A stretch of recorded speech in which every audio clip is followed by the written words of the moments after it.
Today we're going to begin what is the last segment of the book of Daniel.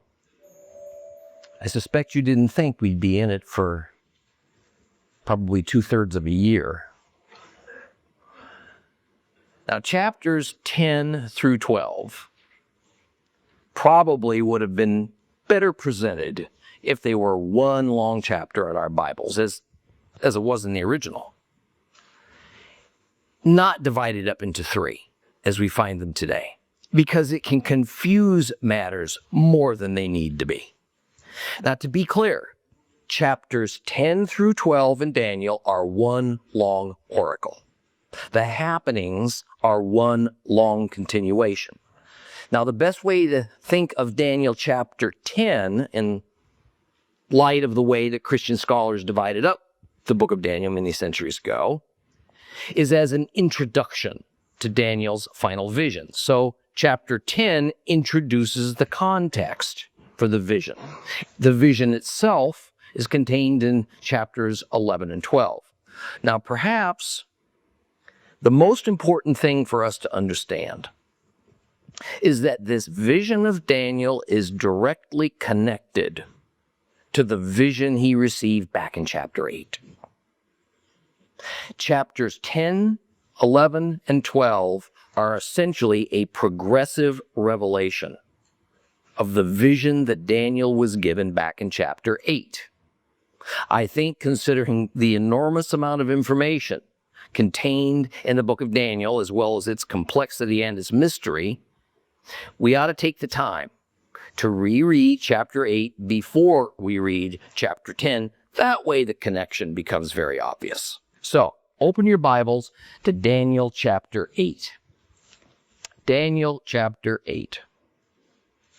If you have a complete Jewish Bible, it's page 1110, 1110.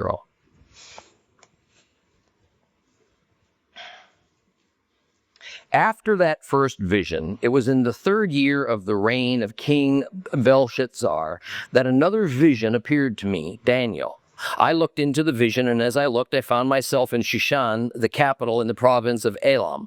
I looked into the vision, and I was by the Ulai Canal. I looked up, and as I watched, there in front of the stream stood a ram with 2 horns. The horns were long. One was longer than the other. The longer one came up later than the other. I saw the ram pushing to the west, north, and south, and no animals could stand up against it, nor was there anyone who could rescue from its power. So it did as it pleased. It became very strong. I was beginning to understand. When a male goat came from the west, passing over the whole earth without touching the ground, the goat had a prominent horn between its eyes. It approached the ram with the 2 horns, which I had seen standing in front of the river, and it charged with a savage force. I watched as it advanced on the ram, filled with rage against it, struck the ram, breaking its 2 horns. The ram was powerless to stand against it. It threw the ram to the ground and trampled it down. There was no one that could rescue it from the goat's power. The male goat then became extremely strong. But when it was strong, the big horn was broken. And in its place arose what appeared to be 4 horns in the directions of the 4 winds of heaven. Out of one of them came a little horn which grew extremely big in the directions of the south and the east and in the direction of the glory. It grew so great that it reached the army of heaven. It hurled some of the army and the stars to the ground. It trampled on them. Yes, it even considered itself as great as the prince of the army. The regular burnt offering was taken away from him. The place of a sanctuary was thrown down. Through sin, the army was put in its power, along with the regular burnt offering. It flung truth on the ground as it acted and prospered. Then I heard a holy one speaking. Another holy one said to the speaker, "How long will the events of this vision last?" This vision concerning the regular offering and the transgression, which is so appalling, that allows the sanctuary and the army to be trampled underfoot. And the first said to me, 2,300 evenings and mornings, after which the sanctuary will be restored to its rightful state. After I, Daniel, had seen the vision and was trying to understand it, suddenly there stood in front of me someone who appeared to be a man. I heard a human voice calling from between the banks of the Ulai, "Gabriel, make this man understand the vision." He came up to where I was standing, and his approach so terrified me that I fell on my face. But he said to me, "Human being, understand that the vision refers to the end of time." And as he was speaking with me, I fell into a deep sleep.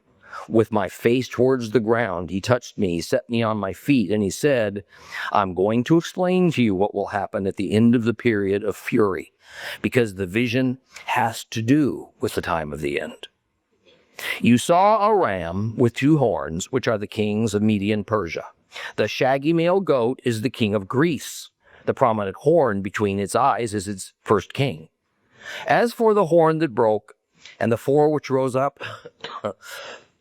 in its place, 4 kingdoms will arise out of this nation, but not with the power the first king had. In the latter part of their reign, when the evildoers have become as great as possible, there will arise an arrogant king skilled in intrigue. His power will be great, but not with the power the first king had. He'll be amazingly destructive. He'll succeed in whatever he does. He will destroy the mighty and the holy ones. He will succeed through craftiness and deceit, become swelled with pride, destroy many people just when they feel the most secure. He will even challenge the Prince of Princes, but without human intervention, he will be broken. The vision of the evenings and the mornings, which has been told, is true, but you are to keep the vision secret because it's about days in the distant future. I, Daniel, grew weak. I was ill for some days. Then I got up and took care of the king's affairs, but I was appalled at the vision. I still couldn't understand it.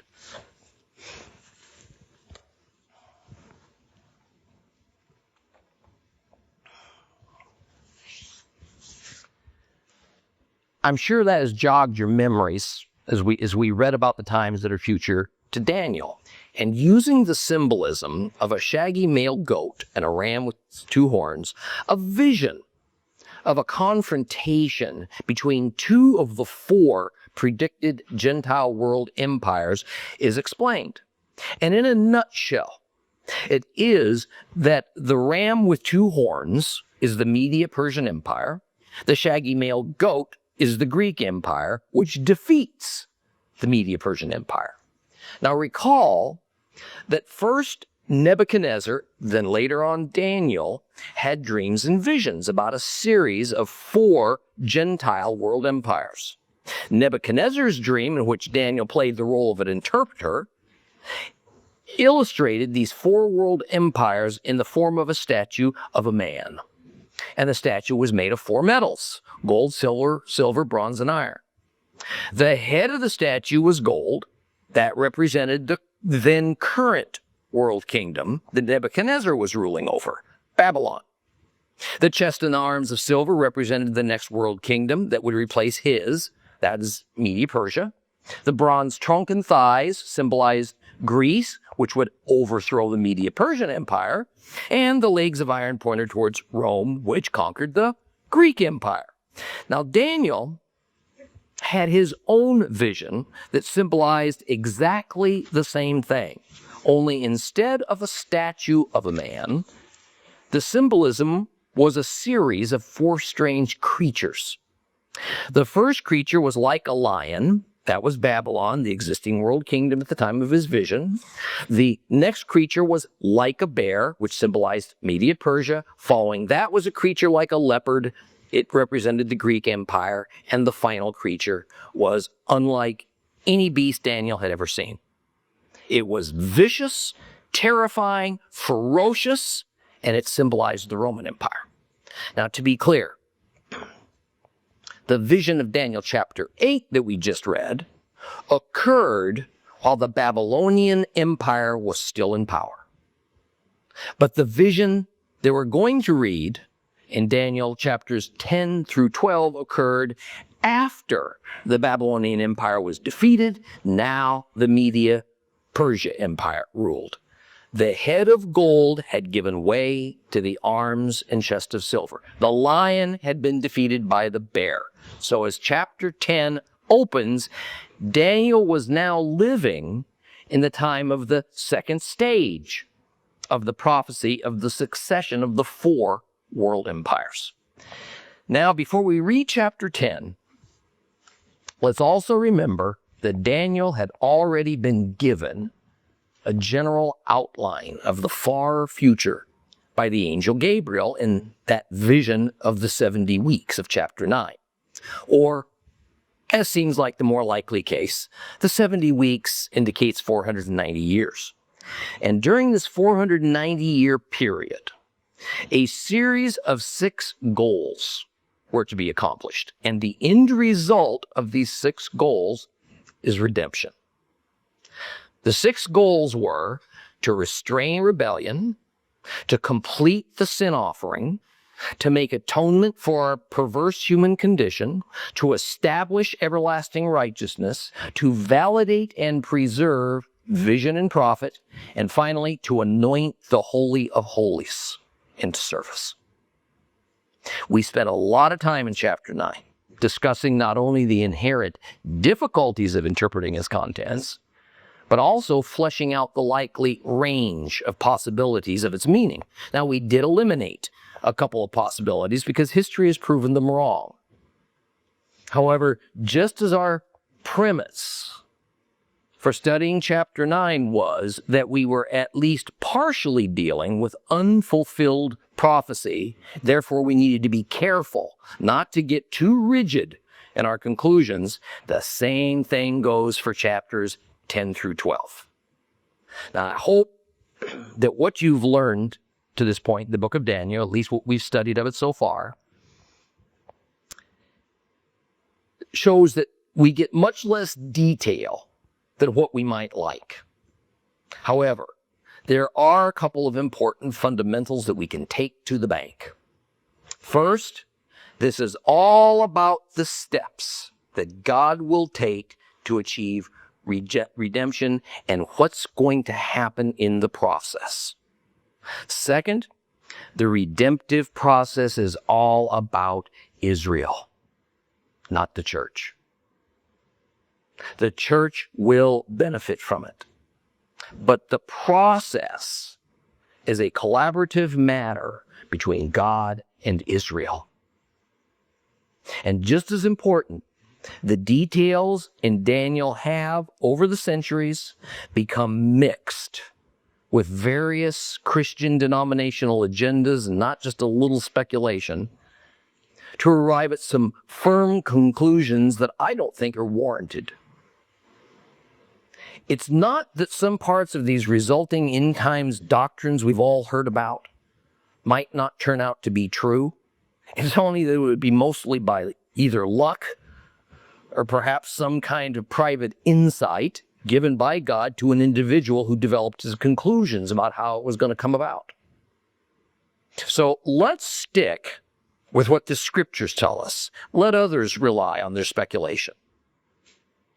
I think we're going to be better off for it and considerably more prepared for any eventuality that when these prophecies begin to come about in what must be the near future. So, open your Bibles now to Daniel chapter 10. Daniel chapter 10, page 1113, 1113 if you have a complete Jewish Bible.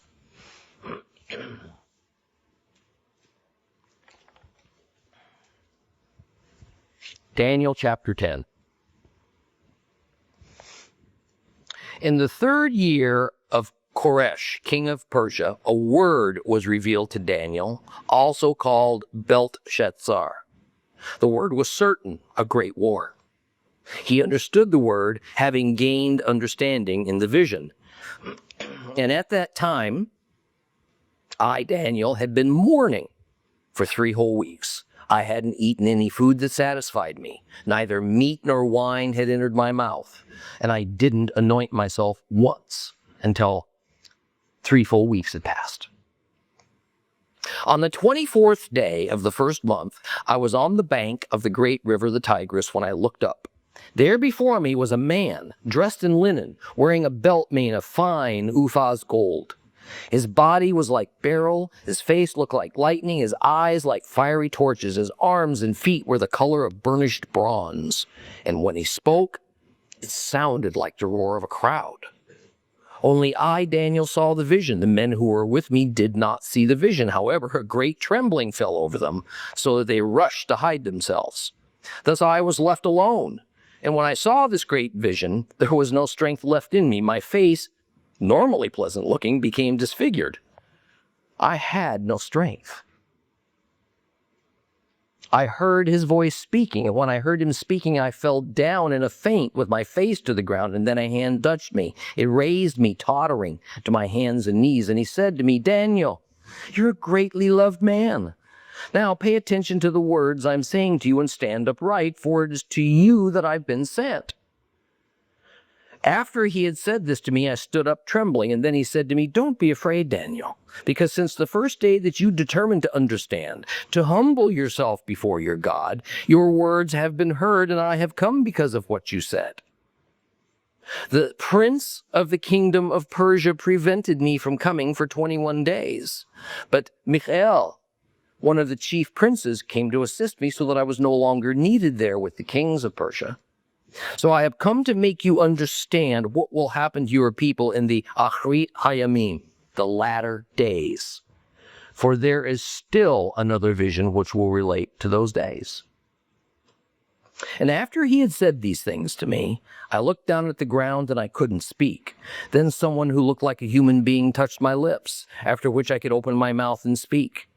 And I said to the one standing in front of me, my Lord, it is because of the vision that I am seized with such anguish. I don't have any strength. For how can this servant of my Lord speak with my Lord when my strength and breath have failed me? Then again someone who looked human touched me and revived me. And he said, you man so greatly loved, don't be afraid. Shalom to you. Be strong. Yes, truly strong. His speaking to me strengthened me. And I said, my Lord, keep speaking because you've given me strength. And then he said, do you know why I came to you? Although now I must return to fight the Prince of Persia, and when I leave, the Prince of Greece will come. Nevertheless, I will tell you what is written in the book of truth. There is no one standing with me against them except Michael, your prince.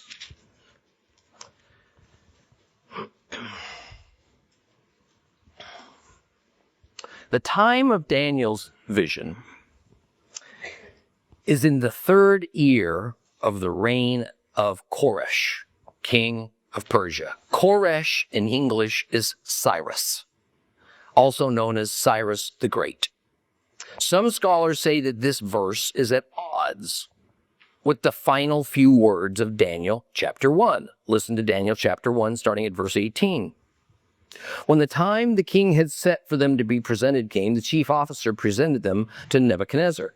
And when the king spoke with them, none was found among them, all of them, to compare with Daniel, Hananiah, Mishael, and Azariah. So they entered the king's service. And in all matters requiring wisdom and understanding, whenever the king consulted them, he found them 10 times better than all the magicians and exorcists in his entire kingdom. So Daniel remained there until the 1st year of King Koresh. Thus, some academics say we have a problem. Daniel 10 says Daniel was in service to Koresh in the 3rd year of the king's reign, while Daniel 1 says it was only until the 1st year of Koresh's reign. But that's reading into the scriptures something that's not there. Chapter 1 clearly implies that Daniel's final year of formal employment would occur during the 1st year of the Persian king Koresh's reign. That is, essentially, this was the final year that Daniel was in any kind of official service as an administrator. Chapter 10 says nothing about Daniel being in service to King Koresh. It only employs what is known as the regnal dating system to explain the timing of Daniel's vision. See, the regnal dating method was standard and customary, inside and outside of the Bible, to speak of dates in terms of when such and such a king was in power. So the best conclusion is that Daniel was now in his 2nd year of retirement, because he was a pretty old man, probably in his 90s. He was a free agent, serving no one. Another point of context is that Daniel served King Koresh up until the year the king gave the order to release the Jews to return to their homeland. That was in the first year of this king's reign. Listen to this in the book of Ezra, chapter 1. In the first year of King Koresh, king of Persia, in order for the word of Adonai prophesied by Jeremiah, to be fulfilled, Adonai stirred up the spirit of Koresh, king of Persia, to make a proclamation throughout his whole kingdom, which he also put in writing, as follows. Here's what Koresh, king of Persia, says. Adonai, the God of heaven, has given me all the kingdoms on earth. He's charged me to build him a house in Jerusalem, in Judah. Whoever there is among you of all his people, may his God be with him. He may go up to Jerusalem in Judah to build the house of Adonai, the God of Israel, the God who is in Jerusalem. Let every survivor, no matter where he lives, be helped by his neighbors with silver, gold, goods, and animals, in addition to the voluntary offering for the house of God in Jerusalem. So, about 2 years have passed since we could properly say that the exile of the Jews to Babylon was over. And a few hundred, maybe a few thousand Jews had already found their way back to Judah, and they were working with Cyrus's blessings to rebuild the temple and trying to make Jerusalem more livable. A good estimate then would be that the time of this event in Daniel, chapter 10, is about 535 BC, give or take a couple of years. Also note that it would be logical that since in the first year of King Cyrus's rule, he freed the Jews to go home, this freedom would, of course, extend to Daniel, being released from his service to the king. After all, Daniel's service had always been involuntary. He was forcibly carried off to Babylon and placed into service to the empire because of his skills, not because he applied for the job. But his reputation was so outstanding that each successive king insisted on retaining him. With Cyrus's decree in the first year of his reign, the Jews were freed. And that would have included Daniel. It's just that Daniel chose to remain in Babylon, by the way, as did the majority of Jews, rather than return to Judah. And Daniel 10 verse 1 says that a word was revealed to Daniel. The term word is debar in Hebrew. The term revealed is GALAH in Hebrew. Debar is the same Hebrew word used back in the book of Exodus to denote what we call the Ten Commandments. That is, the Hebrew word for commandment is mitzvot. However, the Bible calls those 10 instructions given to Moses on Mount Sinai debar, word, not mitzvot, commandments. So, biblically speaking, there is no such thing as the 10 Commandments. It's a Christian misnomer. Rather, it's called the 10 Words. So we can see that when the Bible uses the term word, debar, the meaning leads towards the presenting of a divine oracle or message, as opposed to the giving of a regulation or a commandment. Now, GALAH means revelation, but the word for vision is CHAZON. And what we find then is that CHAZON is not used in this passage in Daniel. So what's happening here in chapter 10 is not a dream that Daniel's having while he's asleep. It also is not a vision, a CHAZON, in the sense of a conscious or a semi-conscious inspiration like Daniel had in his first two visions. Rather, the proceedings of chapters 10 to 12 was a fully awake, actual happening that even involved a very real glimpse into the spiritual realm. So we see a progression during Daniel's life of how it is that God was able to communicate with him. See, we've spoken about this before, that it is a biblical principle that a dream is actually the most inferior form of receiving revelation from God. Next up from that is a semi or fully conscious vision that takes place in the mind. And then finally, the greatest is a real, tangible event that actually connects with the physical world. For example, when Paul was on the road to Damascus and he had his encounter with a risen Christ, it wasn't in a dream.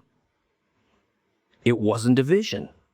It was a real event that happened on a tangible, physical level.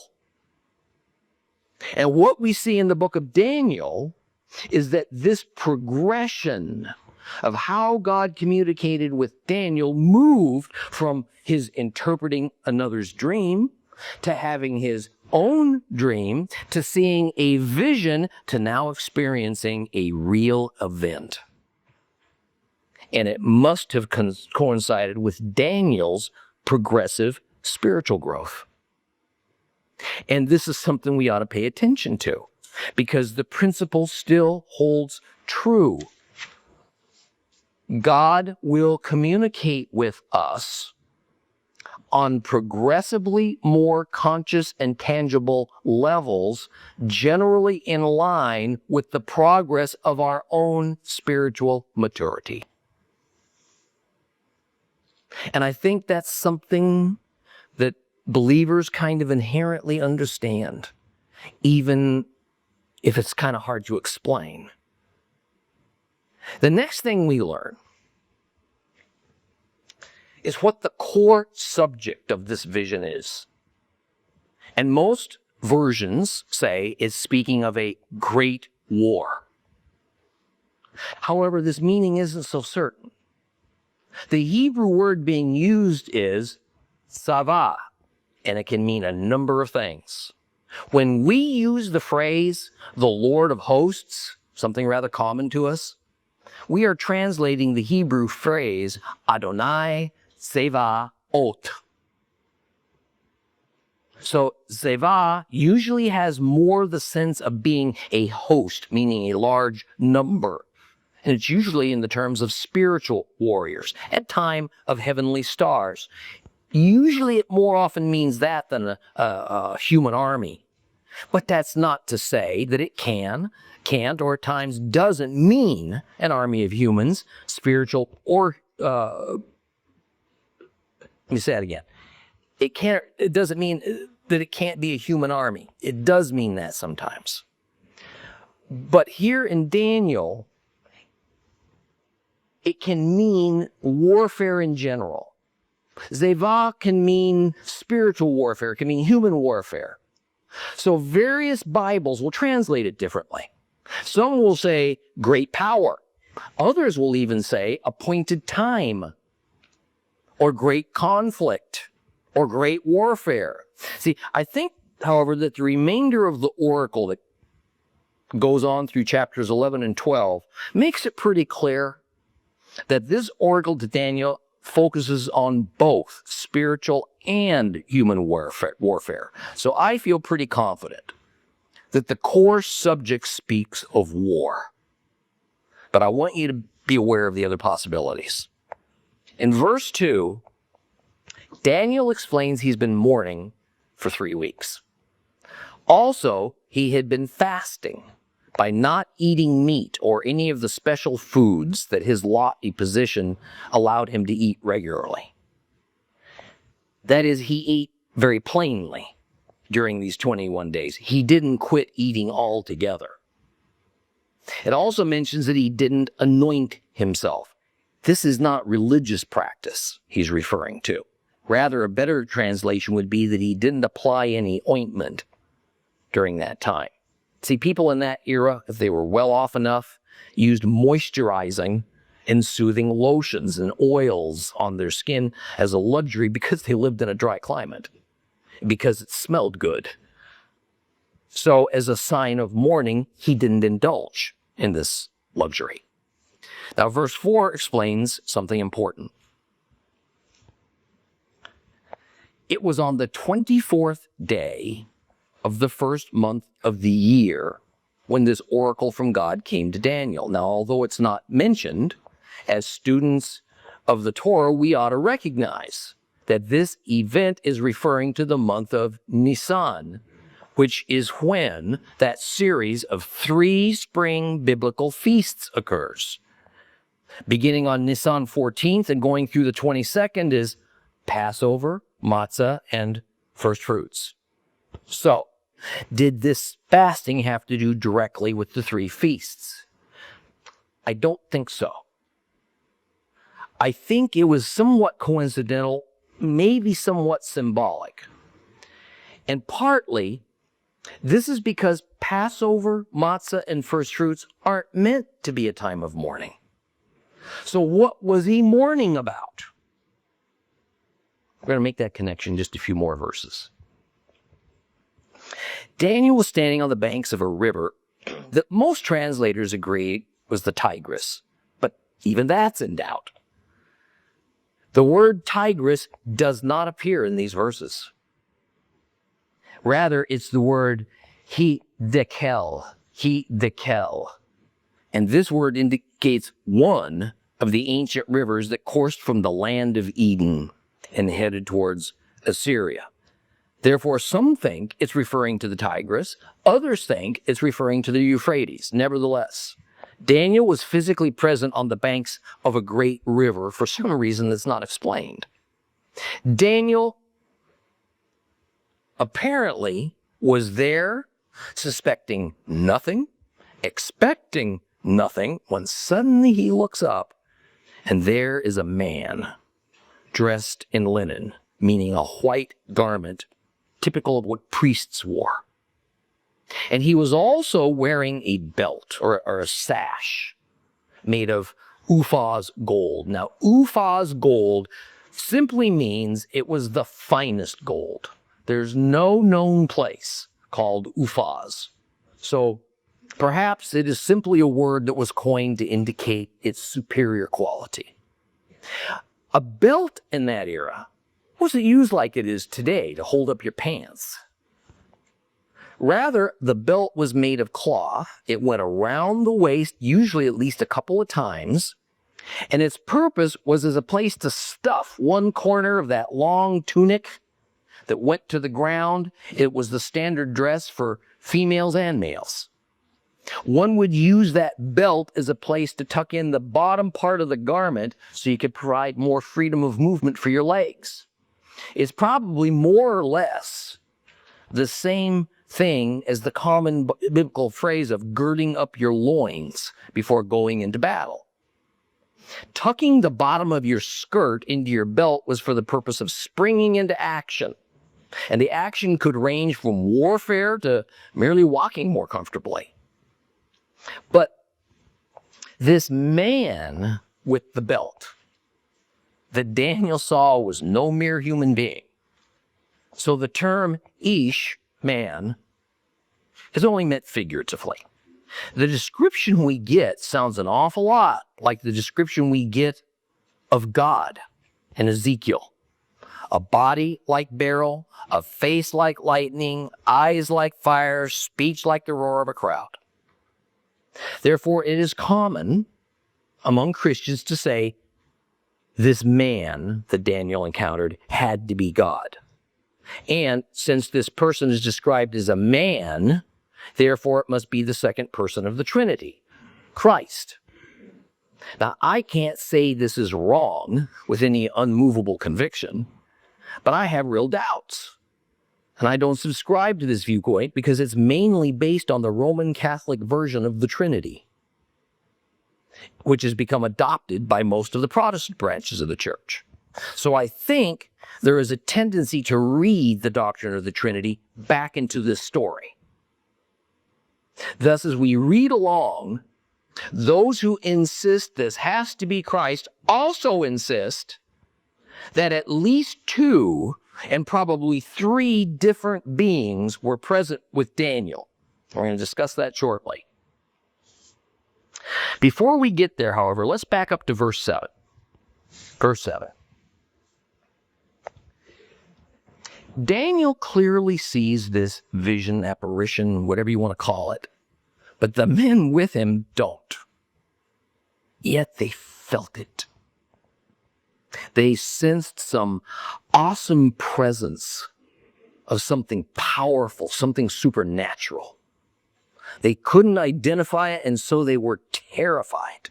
I mean, was it good or was it malevolent?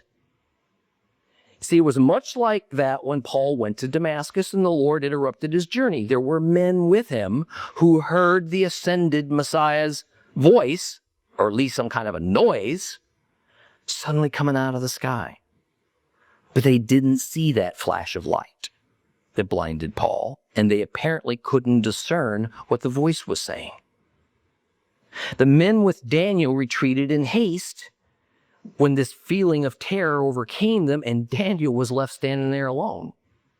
Why didn't he flee too?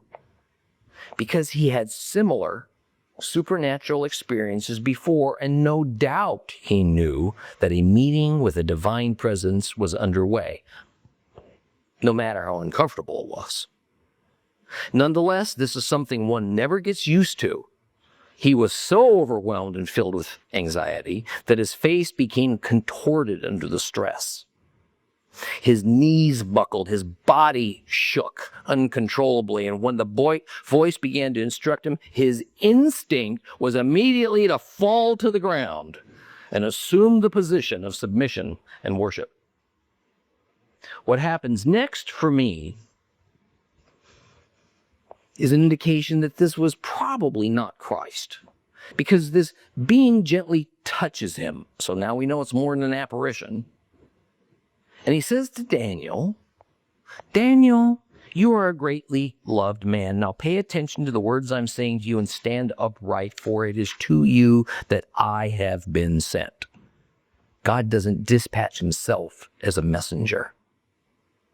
And when someone lays prostrate before God, properly so, he doesn't tell him to stand up and confront him face to face.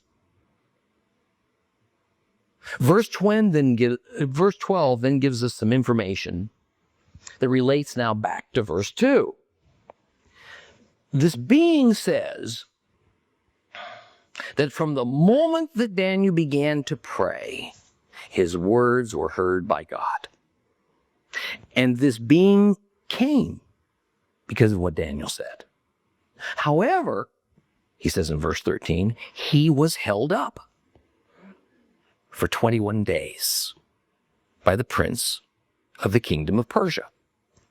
Notice that Daniel fasted and mourned for 21 days. And that this angelic being was held up from coming to Daniel for 21 days. This is the same 21 days.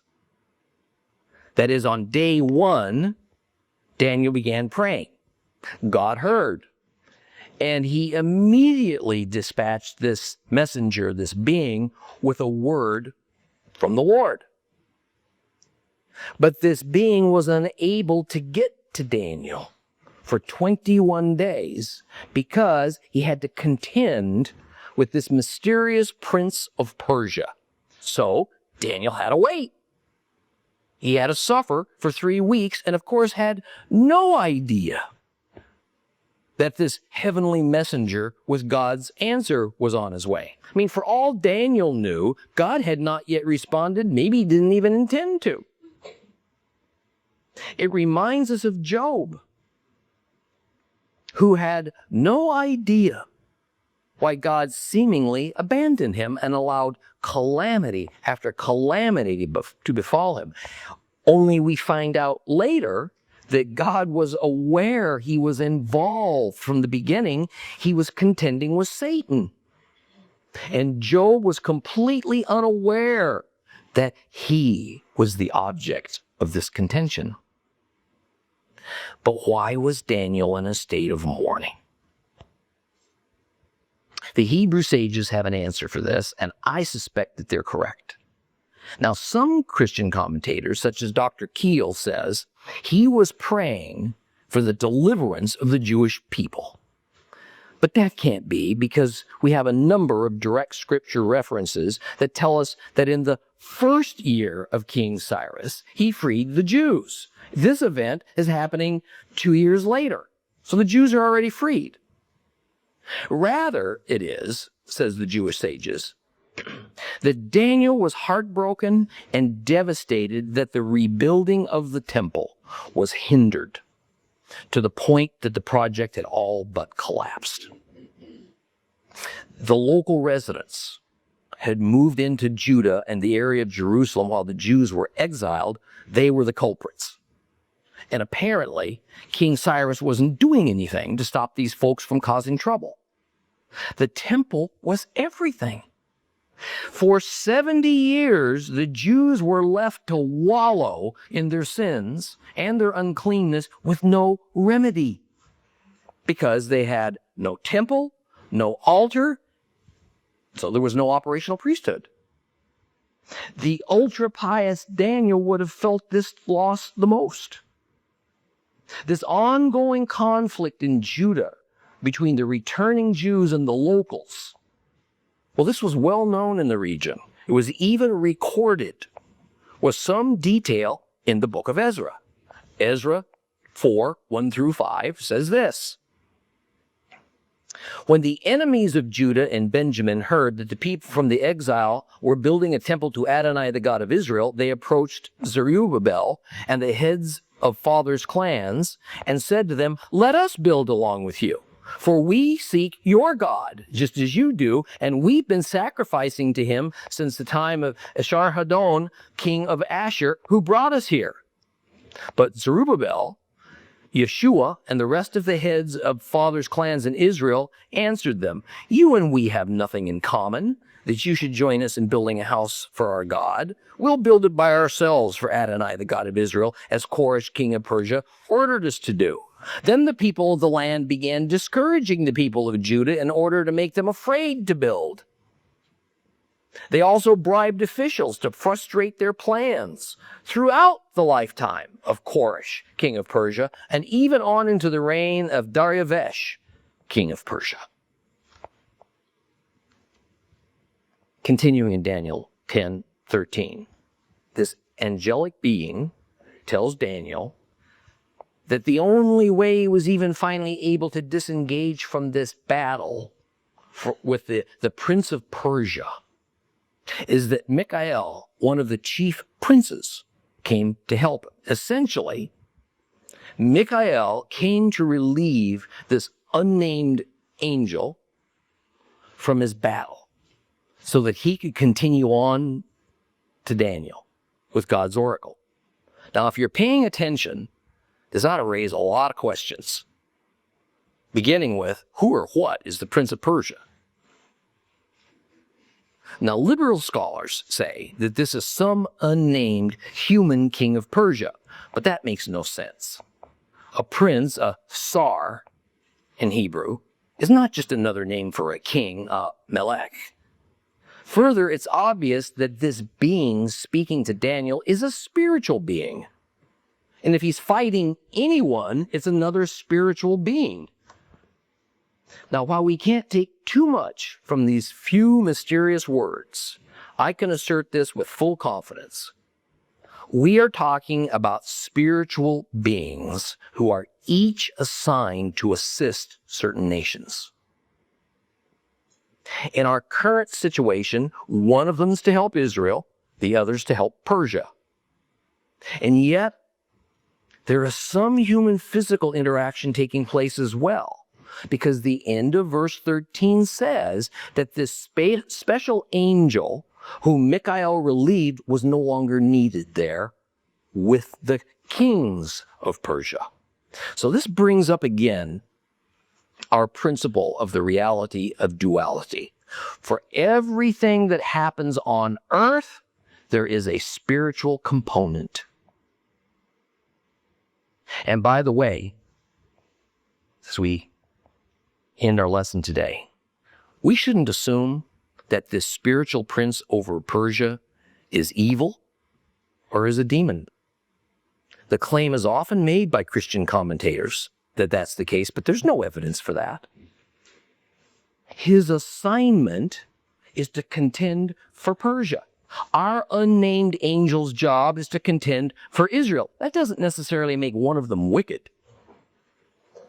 For one thing, remember, God ordained that Persia should create a powerful Gentile empire that conquers Babylon. That was to punish Babylon. For another thing, the current king of Persia, Cyrus the Great, well, he was a great friend to the Jewish people. He sincerely sought to right what he perceived as the wrongs that the Babylonians had done to the Jews by subjugating them, by destroying their precious temple of worship to their god Jehovah. And as we found out, he sent them back with funds and his blessing to rebuild it. Let's stop here. We'll pick up with this next week. For more teachings of real Bible study and to rediscover God's Word with Tom Bradford, visit Torah Class today on the web, streaming TV, or download the Torah Class mobile app.